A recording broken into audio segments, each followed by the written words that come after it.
चल यहाँ से जा, अपना काम कर और मुझे परेशान मत कर। सेठ जी ऐसा नहीं है, यह सब वक्त वक्त की बात है। सब किस्मत का खेल है और इंसान को अपनी मेहनत पर विश्वास रखना चाहिए। आज भले ही किस्मत मेरे पक्ष में ना हो, लेकिन अगर मैं ईमानदारी और लगन से मेहनत करता रहूंगा तो किस्मत भी एक दिन मेरी तरफ झुक जाएगी। मेहनत और धैर्य से तकदीर के दरवाजे खुलने में देर हो सकती है, लेकिन मेहनत कभी बेकार नहीं जाती। मोहन की बात सुनकर लालाराम बहुत प्रसन्न हुआ। अरे सोहन, तेरे विचार तो बहुत अच्छे हैं। तेरी बातें सुनकर मन को एक सुकून सा मिला है। इतनी परेशानियों में भी तू अपनी जिंदगी खुश होकर काट रहा है। सेठ जी, यह सब मेरे पिता की सीख है। जब भी मैं किसी चीज के लिए अपने पिता से जिद करता था तो मेरे पिता हमेशा मुझे यही समझाते थे, बेटा सोहन, हमारे पास इतना धन नहीं है कि मैं तेरी हर इच्छा पूरी कर सकूं, लेकिन एक बात हमेशा याद रखना, जिंदगी भी मौसम की तरह होती है। कभी यह धूप की तरह खुशियों से भरी होती है, कभी ठंड की तरह कठिनाइयां लाती है और कभी बारिश की तरह परेशानियां आती है। लेकिन जैसे हर मौसम बीत जाता है, वैसे ही जिंदगी के मुश्किल हालात भी गुजर जाते हैं। बस धैर्य और हिम्मत बनाए रखना जरूरी है, क्योंकि एक दिन सब कुछ ठीक हो ही जाता है। अरे वाह, लगता है तेरे पिता बहुत ही नेक इंसान है। किसी दिन मैं भी उनसे जरूर मिलूंगा। मालिक, क्या हुआ है? आप एक बार मुझे साफ साफ बताइए। क्या पता आपकी परेशानी का कोई हल मिल ही जाए। अरे सोहन, मैं एक बहुत बड़ी परेशानी में फंस गया हूँ। मुझे अपनी परेशानी का कोई भी हल नजर नहीं आ रहा है। सेठ जी, एक बार मुझे बताइए, तो क्या पता आपकी परेशानी का कोई हल निकल ही जाए। सोहन, हमारे गांव में मेरे पिता की एक पुश्तैनी जमीन थी जो काफी पीढ़ियों से हमारे पास थी। उस पर मेरा और मेरे भाई का हक है, पर हमारे गांव के ही दो बाप बेटों ने उस पर कब्जा कर लिया है। मैं पुलिस थाने में केस दर्ज कराने की सोच रहा था, लेकिन गांव के बहुत बड़े बड़े लोग उनके साथ हैं। मैं कितनी भी कोशिश कर लूं, लेकिन मैं उन लोगों का कुछ नहीं बिगड़ पाऊंगा। अब तो उन लोगों ने उस जमीन पर खेती भी शुरू कर दी। मेरे पिता की पुश्तैनी जमीन मेरे हाथों से छीनी जा रही है, इसलिए मैं बहुत परेशान हूँ। मुझे समझ नहीं आ रहा मैं अब क्या करूँ। आप सही कह रहे हैं सेठ जी। अगर आप कानून का सहारा लेकर भी अपनी जमीन को वापस लेने की कोशिश करेंगे तो भी आप उनका कुछ नहीं कर पाएंगे। हाँ सोहन, अब तू ही बता, मैं अब क्या करूँ। मैं तो सोच सोच कर परेशान हो गया हूँ। मेरी पुश्तैनी जमीन छीनी जा रही है और मैं कुछ भी नहीं कर पा रहा। सोहन ने कुछ देर सोचा और कहा, मालिक, आप चिंता मत कीजिए। हर परेशानी का कोई ना कोई हल जरूर होता है। अगर आप चाहे तो एक तरीका है जिससे आप अपनी जमीन वापस पा सकते हैं। अगर ऐसा कोई तरीका है तो जल्दी बताओ सोहन, वह क्या तरीका है? सोहन ने लालाराम को अपनी सारी तरकीब पूरी तरह समझा दी। तरकीब सुनकर लालाराम मोहन से कहता है, अरे वाह सोहन, तू तो बहुत समझदार है। तूने तो बहुत अच्छी तरकीब बताई है।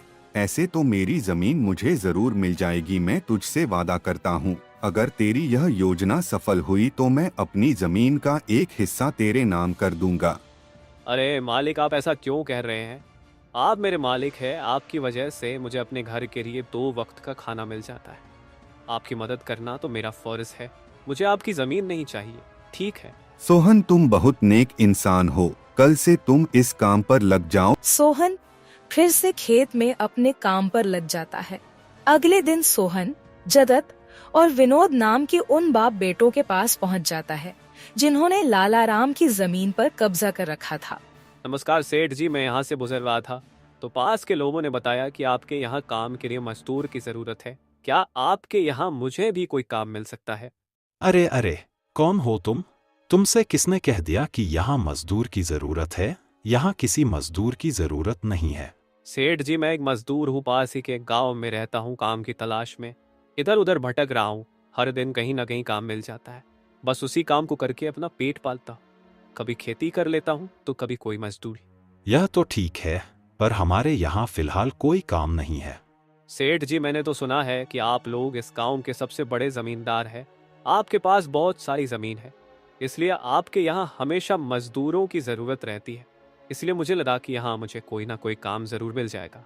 अरे भाई, मैंने कहा ना, यहाँ किसी भी मजदूर की जरूरत नहीं है। इसका मतलब लालाराम सेठ आपके बारे में सही कह रहे थे? लालाराम ने हमारे बारे में क्या कहा? अरे कुछ नहीं सेठ जी, चलिए तो मैं चलता हूँ। सेठ जी आपके यहाँ तो कोई काम नहीं है, मैं अपने लिए कहीं और कोई काम देख लेता हूँ। सोहन वहां से जाने लगता है।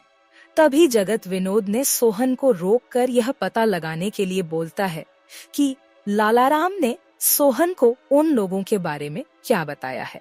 अरे भाई इधर आओ, शायद तुम्हारे लिए हमारे पास एक काम है। सोहन तुरंत उनके पास चला गया और बोला, धन्यवाद सेठ जी, बताइए क्या काम है। आप जो भी काम बोलेंगे मैं हर काम करने के लिए तैयार हूँ। आखिर बूढ़े माँ बाप का पेट पालना है। अरे सब्र रखो, काम तो हम तुम्हें बता ही देंगे। पहले यह बताओ कि लालाराम हमारे बारे में क्या कह रहा था। सेठ जी मैं पहले लालाराम सेठ के यहाँ काम करता था, पर वह बहुत ही कंजूस और बदतमीज आदमी है। मैं उनकी यहाँ दिन रात मेहनत करता, पर इतनी मेहनत करने के बाद भी वो मेरी सही मजदूरी नहीं देता था। इस बात पर कल मेरी उससे बहस हो गई थी। फिर क्या हुआ? लालाराम ने हमारे बारे में क्या कहा? जब मेरी सेठ लालाराम से बहस हो रही थी, तब उसने ने मुझे कहा कि पूरे गांव में उनसे ज्यादा मजदूरी कोई नहीं दे रहा। तो मैंने गुस्से में कह दिया कि गांव के सबसे बड़े जमींदार जगत सेठ और विनोद सेठ सबसे अच्छी मजदूरी देते हैं, इसलिए उनके यहाँ हमेशा काम करने वालों की भीड़ रहती है। हाँ भाई, बिल्कुल सही कहा था। आखिर हम गांव के सबसे बड़े जमींदार हैं। हमारा फर्ज है कि जो भी मजदूर हमारे यहाँ काम करता है उसे उसकी मेहनत के हिसाब से सही मजदूरी मिले। वाह सेठ जी, आपने बहुत अच्छी बात कही। लालाराम सेठ कभी भी आपकी बराबरी नहीं कर सकता, वह तो शायद आपके जितना भी नहीं सोच सकता। जगत और विनोद सोहन की चापलूसी भरी बातों में आ जाते हैं और उसे अपने यहाँ काम पर रख लेते हैं। चलो अब काम की बात करते हैं। तुम एक अच्छे इंसान लगते हो। हमें अपने खेत पर काम करने के लिए तुम्हारे जैसे ही एक मजदूर की जरूरत है। कल से ही काम पर आ जाना। कुछ दिन ऐसे ही बीत गए। एक दिन जगत अपने बेटे विनोद से बोला, विनोद बेटा, यह सोहन तो बहुत मेहनती है। यह अकेले ही 4 लोगों का काम कर देता है। अच्छा हुआ कि हमने इसे रोक लिया। हाँ पिताजी, आप सही कह रहे हो। सोहन बहुत मेहनती है। इसके जितना काम शायद ही कोई और करता होगा। ये पूरा दिन यहाँ काम पर अकेला लगा रहता है। सोहन की मेहनत ने जगत और विनोद का दिल जीत लिया। कुछ दिन और बीत गए। एक शाम जगत और विनोद अपने खेतों का दौरा कर रहे थे। जब वे अपने खेत पर पहुँचे तो देखा कि सोहन इतने देर तक भी काम कर रहा था। सोहन भाई, अब तो रात होने वाली है, तुम इतनी देर तक काम क्यों कर रहे हो? अब घर जाओ और आराम कर लो। सेठ जी, हमारी किस्मत में आराम कहाँ है। घर पर बूढ़े माँ बाप है। काम नहीं करूँगा तो उनके लिए 2 वक्त का खाना कहाँ से जुटा पाऊंगा। घर पर बैठकर आराम करने से अच्छा है कि मैं काम करूँ। इस तरह मेरा मन भी लगा रहता है। तुम बहुत मेहनती हो सोहन। आज का काम यहीं छोड़ दो और घर जाकर आराम करो। नहीं सेठ जी, इसकी कोई जरूरत नहीं है। मैं काम करने में ही खुश हूँ। आप लोग जाइए, मैं ठीक हूँ। ठीक है सोहन, फिर हम जाते हैं। जब तुम्हारा मन करे काम खत्म करके अपने घर चले जाना, ठीक है। इसके बाद जगत और विनोद खेत को सोहन के भरोसे छोड़कर चले गए। अगली सुबह जब विनोद और जगत अपने खेत पर लौटे तो देखा कि वहाँ पुलिस खड़ी है। पुलिस को देखकर दोनों दौड़ते हुए आए और पूछा, क्या हुआ थानेदार साहब, आप यहाँ क्या कर रहे हैं? क्या यह जमीन तुम दोनों की है? हाँ थानेदार साहब, यह जमीन हमारी है। हमारे पास इसके कागजात भी हैं। फिर तो तुम दोनों को ले जाकर जेल में डालना ही पड़ेगा। यह क्या कह रहे हैं थानेदार साहब? हम कुछ समझे नहीं, आप क्या कहना चाह रहे हैं? अभी तुम दोनों बहुत अच्छे से समझ जाओगे। वह देखो तुम्हारी जमीन से क्या निकला है। थानेदार के कहते ही दोनों बाप बेटे जब पलट कर देखते हैं तो वहाँ उनकी जमीन में एक लाश दबी हुई थी जिसमें सिर्फ कंकाल बचा था। यह देखकर दोनों बाप बेटे डर जाते हैं। थानेदार साहब, यह किसकी लाश है और यह हमारे खेत में कहाँ से आ गई? अब बहाने मत बनाओ। पहले लोगों को मारो, फिर उन्हें अपनी जमीन में गाड़ दो और अब कह रहे हो कि यह क्या है? नहीं थानेदार साहब, हमें नहीं पता कि यह सब क्या है। यह लाश यहाँ कैसे आई, हमें कुछ नहीं पता। अब झूठ मत बोलो। अगर फांसी नहीं हुई तो कम से कम तुम दोनों को उम्र कैद की सजा तो जरूर मिलेगी। फांसी और उम्र कैद की बात सुनकर दोनों बाप बेटे डर गए और थानेदार के सामने गिड़गिड़ाने लगे। थानेदार साहब, हम इस लाश के बारे में कुछ नहीं जानते। हमें नहीं पता यह लाश किसकी है और इसे यहाँ कौन गाड़ कर चला गया। इस मामले से बचने के लिए दोनों ने कुछ तरकीब सोचनी शुरू की। तभी सोहन वहाँ आ जाता है। अरे सेठ जी, यह पुलिस यहाँ क्यों आई है, क्या हुआ है? सोहन देखो, पता नहीं कहाँ से हमारी जमीन में यह कंकाल आ गया है। मालिक, यह कंकाल यहाँ कहाँ से आ गया? ये तो बहुत गंभीर बात है। हाँ सोहन, पता नहीं यह कंकाल यहाँ कहाँ से आया है, और थानेदार साहब को लगता है कि इसे हमने यहाँ मारकर गाड़ा है। अब तू ही कोई उपाय सोच जिससे हम इस परेशानी से बच सके। तीनों को आपस में खुसर फसर करते देख थानेदार ने कहा, अब कोई तरकीब मत बनाओ, तुम दोनों बाप बेटों में से कोई एक तो जरूर जेल जाएगा। अब तुम ही तय करो जेल कौन जाएगा। थानेदार साहब, थोड़ा सा समय दीजिए, हम तय कर ले कि जेल कौन जाएगा। मैं बस 5 मिनट देता हूँ, जल्दी से फैसला करो कौन जाएगा जेल। सोहन, जगत और विनोद थोड़ी दूरी पर जाकर बात करने लगे। देखो मालिक, दोनों के फंसने से अच्छा है कि कोई एक फंसे। अब सोचिए कौन जाएगा। हम दोनों में से कोई भी जेल नहीं जाना चाहता। सोहन भाई, कोई उपाय सोचो जिससे हम दोनों इस मुसीबत से बच सके। मालिक, एक बात कहूँ, इस कंकाल को देखकर ऐसा लगता है कि इसे काफी महीने पहले जमीन में दबाया गया होगा।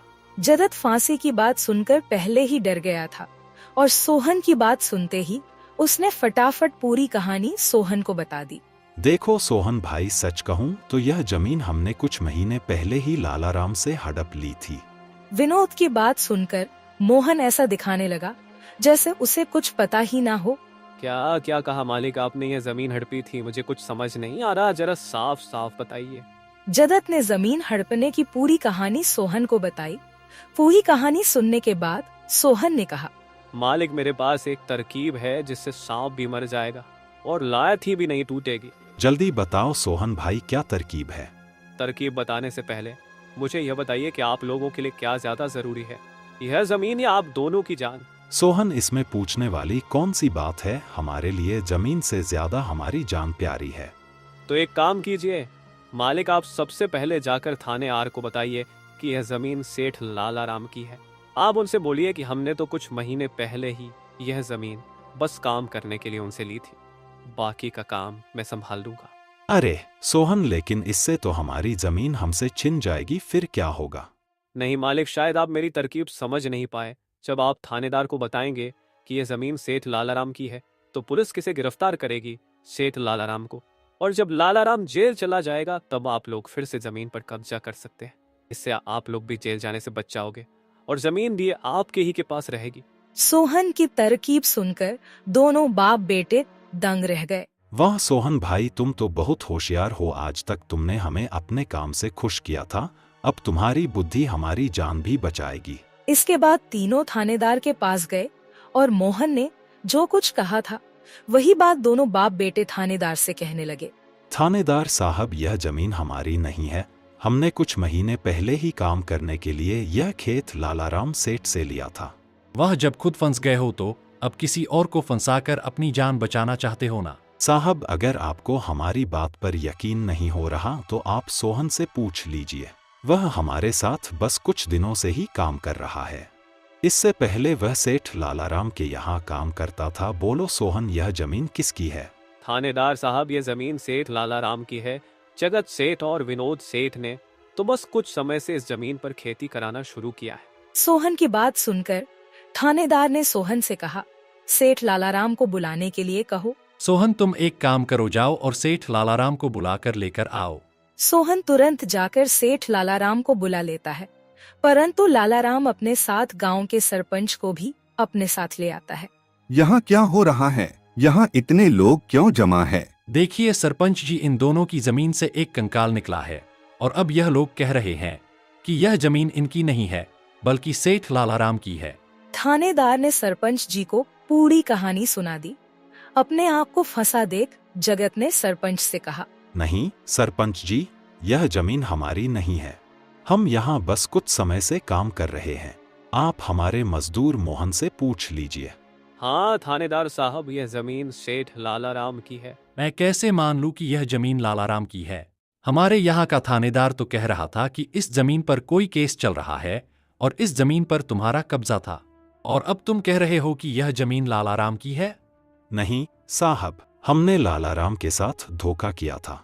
हम बस इस जमीन को हड़पना चाह रहे थे, लेकिन अब हमें यह जमीन नहीं चाहिए। अगर आप चाहें तो हम केस भी वापस ले लेंगे। थानेदार साहब, आप जाइए, बाकी का काम अब हम संभाल लेंगे। सरपंच के कहने पर थानेदार वहां से चला जाता है। सरपंच ने लालाराम से कहा, अब बताओ, यह कंकाल यहाँ कैसे आया? तुमने किसे मारकर यहाँ गाड़ा है? अरे साहब, यह तो नकली कंकाल है। इन दोनों ने मिलकर मेरी जमीन हड़प ली। मैंने और मोहन ने मिलकर यह तरकीब सोची थी ताकि इन दोनों से सच निकलवा सकें। लालाराम की बात सुनते ही दोनों बाप बेटों के पैर तले जमीन खिसक गई। यह हम दोनों की साजिश थी, इन लोगों के मुंह से सच निकलवाने के लिए। सोहन को इस योजना में शामिल देखकर दोनों बाप बेटों को समझ आ गया कि यह सब सेठ लालाराम और मोहन की मिली भगत थी।